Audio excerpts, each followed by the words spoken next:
When was the last time someone came to your office and gave you a resignation?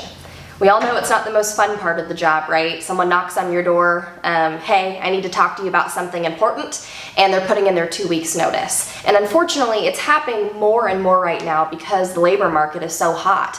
But what I want you to know is that you don't have to just accept it, right? Now, don't get me wrong, there are gonna be people that resign that you're gonna be, okay to see go. Maybe they weren't your top performers. But inevitably, there's going to come that time when someone knocks on the door and it's someone that you believe in, it's someone that brings money for the company, it's someone who's really productive. And so I want to give you some strategies on how to keep them engaged and have them staying with your company.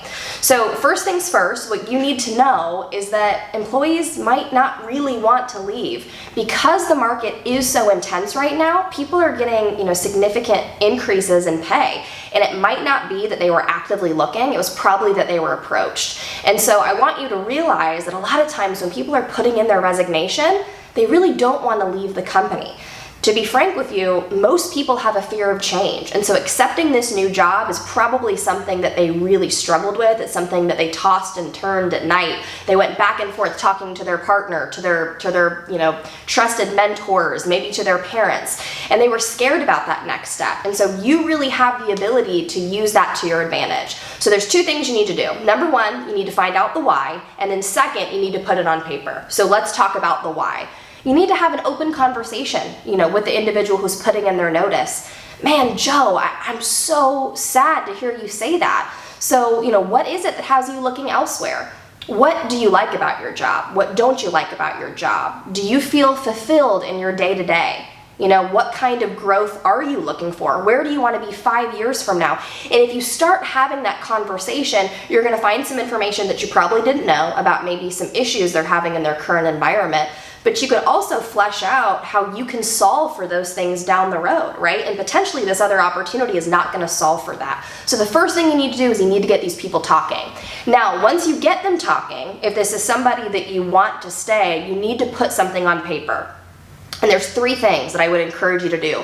Number one is you need to put your money where your mouth is, right? So if somebody has an offer letter for $80,000 and you want them to stay, you can't just give them $80,000 because it seems like you're doing the bare minimum. So whenever you're going to give someone a counteroffer, I really want to encourage you to exceed the offer they have from the other company. So that's the first thing. The second thing is you should put in writing a structured growth path for this person. So let's say they're leaving because of long-term growth opportunity. Write down the different avenues that they could potentially go in your company. Maybe this is an inside salesperson, and in the offer it says, upon achieving X, Y, and Z goal, you could potentially move into a senior position. Maybe you could move into outside sales. Maybe you could move into account management. Putting something on paper seems much more tangible to candidates, and it makes them feel like they have long-term growth opportunity inside the company rather than looking elsewhere. And then the third thing that you're going to want to put on there is a documented review, right? A lot of times people look elsewhere because they were too scared to speak up, to ask what was next, to ask for a raise, to ask for advancement opportunities.